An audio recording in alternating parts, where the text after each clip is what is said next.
طالبانو څو میاشتې وړاندې ژمنه کړې وه چې دوی به په افغانستان کې نجونو ته د پوهنتون په کچه د زده کړو زمینه برابروي، خو اوس طالبان یو ځل بیا له خپلې دغې ژمنې څخه صرف نظر وکوه، ځکه په افغانستان او د نړۍ په ګوټ ګوټ کې افغانان او نړیوال له شپږم ټولګي څخه د نجونو په زده کړو باندې د طالبانو لخوا بندیز په کلکه توګه غندي. په جنوبي کالیفورنیا کې یو شمېر افغان اوسیدونکو په دې اړه خپل نظرونه داسې بیان کړل.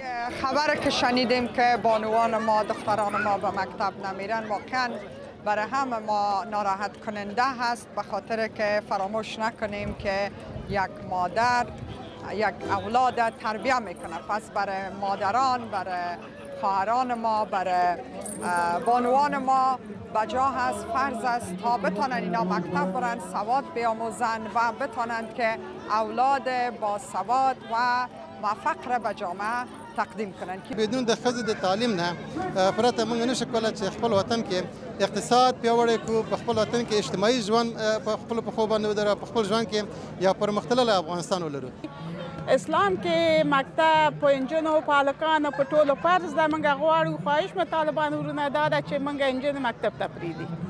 دا په داسې حال کې ده چې څو ورځې د مخه په رسنیو کې د افغانو نجونو زده کوونکو له ژړا نه ډکې او مایوسانه ویډیوګانې خپرې شوې چې دوی د تعلیمي کال په لومړۍ ورځ د خپلو ښوونځیو له ټولګیو څخه شړلې شوې وې.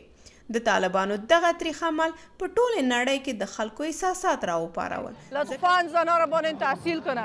ما برعکس تفکر هستیم، تفکر تاریک است. امروز در دنیای 2022 تفکر جای نداره. ما از طالبان میخوایم که خواهش میکنم که خانوما را اجازه بدین که با آینده شما به دردتان میخوره. د افغانستان نامتو سندرغاړی ښاغلی جاوید غازیار هم د طالبانو دا پریکړه ستره ناکامی بولی.